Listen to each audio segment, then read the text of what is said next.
We knew that our customers love the SteamOS experience with the Steam Deck, and we just want to give them that same convenience in a different form factor, something that's more optimized in your living room, connected to your TV, but also on your desk with mouse and keyboard too.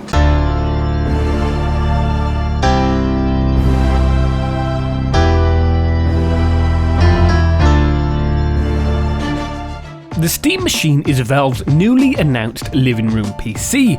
PC Gamer was amongst the first to be invited to try it out at Valve's Washington headquarters, so we sent Jacob Ridley and Tim Clark to get hands-on and speak to the engineers putting it together. Here's what we learned about the Steam Machine, SteamOS, and how they made such a small PC pack a big punch.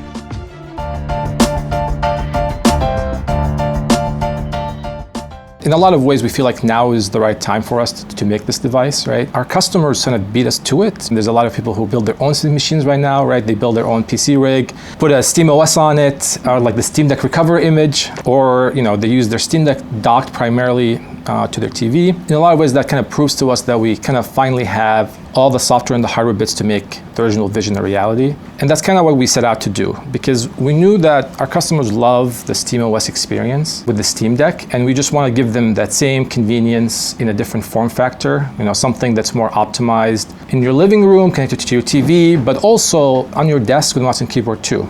Because this form factor isn't as limited by weight and battery life as a Steam Deck or a handheld device is, we're able to cram way more performance in a really compact and quiet device. So this has 6 times the performance of Steam Deck. So we can support up to 4K gaming with upscaling, like the FSR or something similar to that. But just like, with the Steam Deck, we knew that our customers really love the convenience. They love how frictionless being able to get out of your games is, and we kind of want to keep that experience with the Steam Machine. So we kind of worked on 3 things to make that possible. The first one is we wanted to make it as easy and fast as possible to get in and out of your games. So we support fast suspend resume, so you can pause your game at any point, walk away, come back, and you can just jump right where you left off. But now the Steam Machine also can control your TV and your sound bar, so it can turn them on for you, configure them to the right channel, just with a single button press. And we do that with HDMI CEC, if you're familiar with that. We also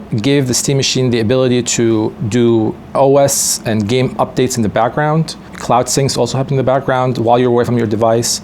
So games are always ready for you to play whenever you want. And then we also have really good and deep integration of the controller. The Steam controller puck, we took the wireless modem out of that, and we built it directly into here. So you can get the same great wireless experience without having anything plugged in. So that's kind of the SteamOS experience with the Steam Machine. But at this point, I want to iterate something that's really important to us, right? Like the Steam Machine is a PC through and through. You can run any software you want on it. You can play any game you have, regardless of where you bought it, as long as it runs on Linux. You can actually install other OSs too, so you can also play games that way as well if that's what you'd like.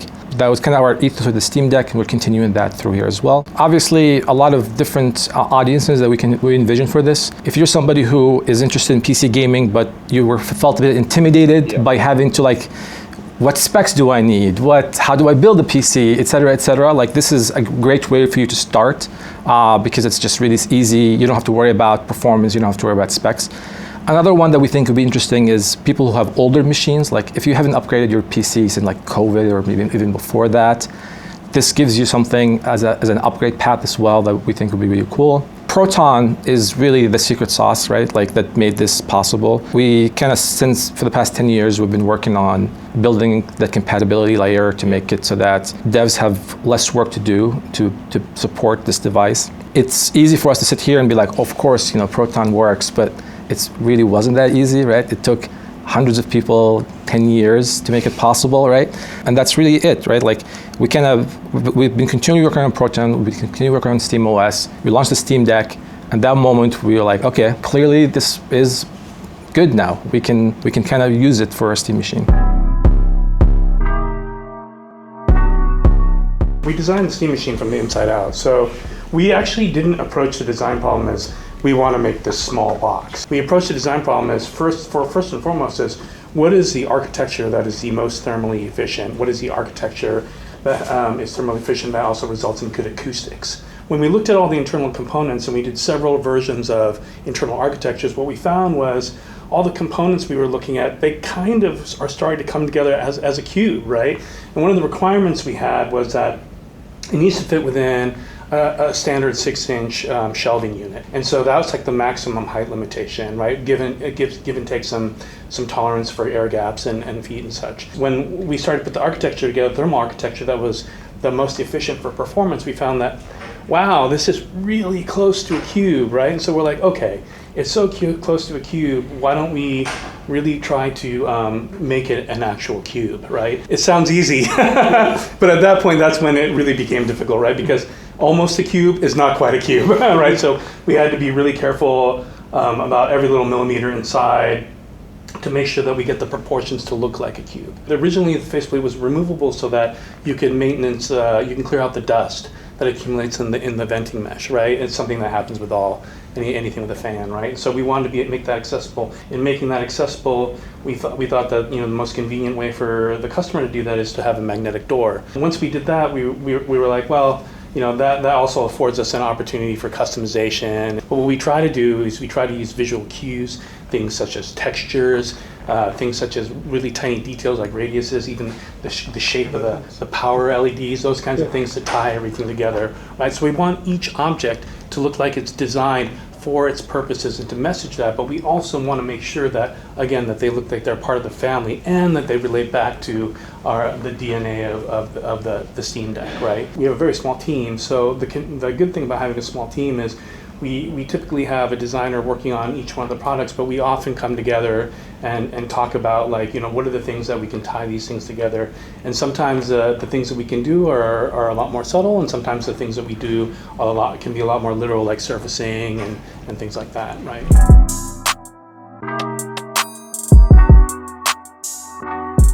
So in terms of the hardware, you're saying 6 times more than the Steam Deck. Yep. So is it sort of like 16 RDNA 3.5? It's 28 CUs. It's 28? Yep. At RDNA 3, 28 CUs. So is it like a custom, semi-custom? It's a semi-custom GPU. Okay. It's like a Navi 33 derivative, 2.4 to 2.5 gigahertz. So that should give you kind of good frame of reference and what the performance should lie, right?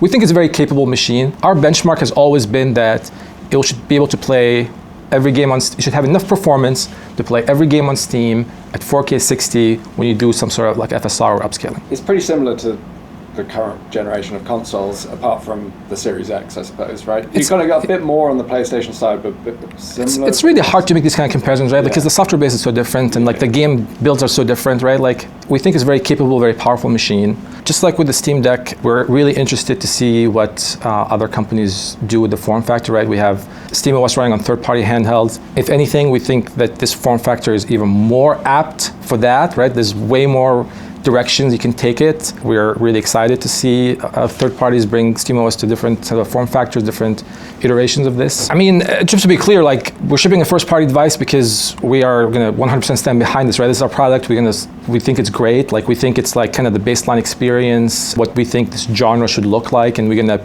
continue working on it and supporting it. This is what the Steam machine looks like on the inside. That is killer heat sink. One of the things that we noticed that when you look at the size of this thing, you might dismiss the performance. So we want to show you what it actually looks like and what needed to happen to achieve that sort of level of power. We just wanted something that's really compact and really powerful that can easily fit in your living room. People love to kind of cram their devices in the corner of their room or inside a cabinet. So one, it needed to fit. Two, it needed to fit while still having great airflow. One of the things that were actually really important to us is we wanted to use a single fan. There's a lot of complications that come with having multiple fans.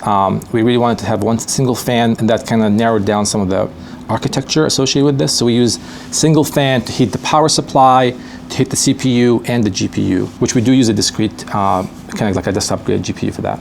The whole thing started by picking a fan. We just basically like spent a lot of time prototyping fans, figuring out what size fan we need, what geometry fan we need, and we kind of came to realizing that 120 millimeter fan is kind of what we needed, and we needed to use that to cool both the power supply, the CPU, and the GPU. It sort of really kind of forced some of our decisions for us. We're using the power supply as the chassis for the system, which is something we're actually really kind of proud of. It also kind of simplifies the RF shielding situation because the motherboard and all the electronics is sandwiched between two metal shells. It allows us to remove a lot of parts that are, I mean, I don't want to say unnecessary, but a lot of like double dipping functionality between a lot of parts. Like the power supply is also a shield can, it's also a fire enclosure, it's also a chassis. It reminds me almost like a server rack in the way that it's kind of, is this like a high static pressure fan then to really push through? This is actually a custom design fan, but you're right. The thermal module is very much inspired from like a U3 server rack. Yeah.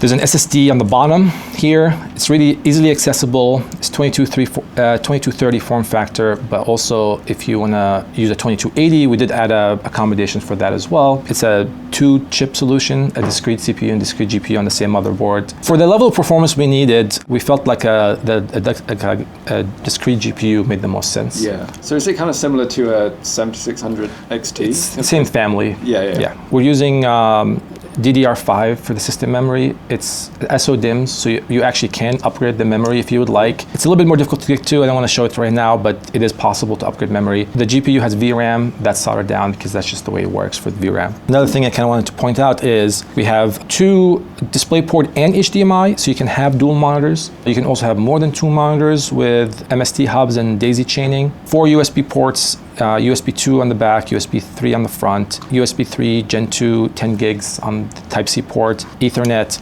and then another one that's really is micro SD card slots. A bit unusual, right? But our thinking behind that is, one, it allows you to expand your storage, and really that is our recommended method. If you want more storage, we think you'll get a really good experience with SD cards. Game load time, boot time is still really good, and that's really the easiest option, what we recommend for most people. If you have a Steam Deck, you can move your game library back and forth. And on day one, when you get a Steam machine, you just have to plug it in, log in, and just put your SD card in here, and you'll be playing games within minutes. You don't have to wait for the games to download or anything like that. And is it fairly easy to kind of access the bits underneath if you wanted to? If you're the kind of person that wants to take this apart? I think it's hard for us to say it's easy because everybody has different capabilities. Like if you're somebody who's attuned and spends a lot of time working on their machines, we think it's pretty fairly easy. The vast majority of our customers have absolutely no need to tinker with the internals at all. It's ready to go out of the box, but we also know that some members of the community love to tinker, and you can do that. Just, please know what you're doing. So you've got like a couple of chips then in there, I suppose, that Yep. you have this heat sink's connecting to. Both. Is that using liquid metal, or is it just using like a normal kind of... We're using thermal paste. There's a lot of reasons why we do that. It's a single thermal module that cools the CPU, the GPU, the Dr. Moss, the FETs,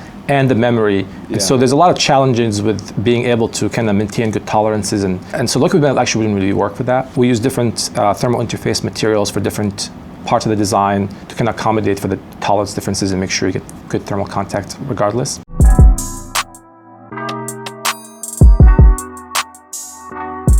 One thing I wanted to also point out is actually we have 4 antennas here. So there's 2 antennas on the back for Wi-Fi. They're sort of oriented orthogonally to each other. That gives you really good polarity diversification. So like it gets you really good robustness. And it supports Wi-Fi 6E, so 2.45 and 6 gigahertz. But we also have these two antennas on the front, which is something that we learned from the Steam Deck. This is a dedicated Bluetooth antenna. Typically, most devices will share one antenna between Bluetooth and Wi-Fi, and that works great. But for gaming, we feel like the performance needed is substantial, especially with latency. And so by having a separate Bluetooth antenna, we're able to put it exactly in the perfect spot for Bluetooth, and then put the Wi-Fi in the perfect spot for Wi-Fi. So that helps us there, but also they don't have to share time on the antenna. You can dedicate all your time for Bluetooth and all your time for Wi-Fi. One thing that is worth mentioning is that the Steam machine will support any third-party controller, any third-party input. If it connects over Bluetooth or USB, we should be able to support it. And by having the dedicated Bluetooth antenna, you should get a really good experience. But then we added one that is just for the Steam controller. And our thinking there is, if you have a lot of Bluetooth devices, like Bluetooth audio, for example, is actually really bandwidth hungry. But if you have Bluetooth audio, Bluetooth controllers, a lot of Bluetooth devices, you can still do all of that and still get no performance loss up to 4 controllers with a Steam controller. You can have 4 Steam controllers connected to here, and then a ton of Bluetooth peripherals connected here, and they're intentionally separated by each other by metal, so they only have to interfere with the spectrum as well, so you get really good experience there. And then finally, these here are, these faceplates are magnetic, so lets you much easier clean your device, but also You can customize this to whatever you want. We have some cool examples for you guys in the B-roll area. This just lets you match your Steam machine to your living room environment so that it matches your decor. So we are going to be releasing the 3D files for these so people can make their own if they want to. What do you think about the Steam machine? We don't know how much it will cost, but we know it's coming out next year sometime. So let us know in the comments if it is something that you'd be interested in and why. If you enjoyed this video, go ahead and watch our long discussion about everything that Valve announced, and hit subscribe if you want to see more gaming interviews.